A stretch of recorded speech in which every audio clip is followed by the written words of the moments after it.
Hey everybody, and welcome to my In5 series on the Roland P-6, where I cover a topic in about 5 minutes. Rick Norris writes in and says, can you explain the save function for samples and patterns? I've turned off my P6 a few times and lost my hard work. I will tell you, I have also done this a few times and lost some stuff that I was like, oh, that sounded kind of cool, but maybe it wasn't as cool as I had initially thought. But that said, yes.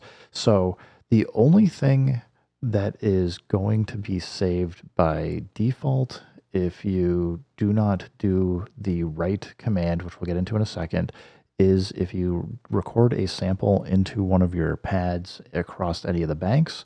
When you do that sample, it's going to say, go through the process where it's going to say it's normalizing, and then it's going to say write. And it will actually write that sample to the disk, and it will be saved. So that's why I think you're probably seeing the behavior. We're like, well, if I go make a change, it's going to go do that. It is only doing that for samples. And the thing that you have to keep in mind is any of the sample parameters. So if you're changing like the ADSR, the filter, what effect bus it's going to, or any of that stuff, it is not saved. And this could be good if you're doing like a live performance and you just want to have a steady state for your Roland P6, where you can just go tweak things while you're playing it live, and then you come back and you just want to turn it off and it will be back to a known state. Otherwise, what you're experiencing is you want to actually save your sample pad changes, pattern changes, or your effect parameter settings. And to do this, for anything else besides the actual sample itself, you're going to have to hold Shift and hit the right button. And what you're going to see is that by default, it's going to come up and say all, and that will save anything that is related to the sample pad, the pattern, or the effect parameter.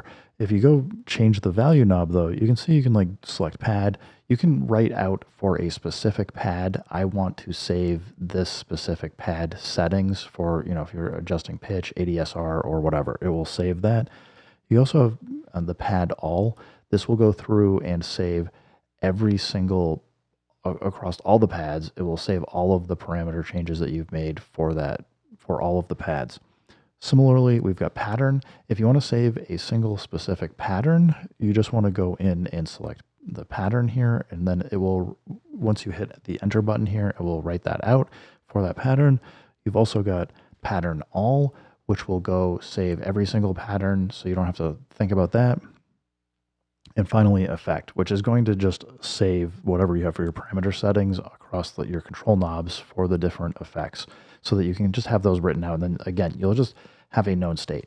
So my advice is probably 9 times out of 10, if you're just looking to go do some things, work on some patterns, work on things, I would just say hold Shift, hit the right button, select all, and just hit enter, and you'll save everything. And it's pretty quick. Otherwise, yeah, go into those deeper settings and choose what it is that you would like specifically to save, so that you're only saving a specific thing. But that's going to tend to be something where you know what you're trying to build up for either a performance or for, like, I just want to change this one pattern. Maybe you made changes to multiple patterns and you only want to save one. Just go save the one pattern. Otherwise, again, just do a save all. Anyway, I hope that helps you out. Thank you, everybody, for continuing to ask questions. I'm happy to respond and answer to as many as I can. And yeah, everybody, keep making music, keep having fun. Remember, if it sounds good, it is good. And peace.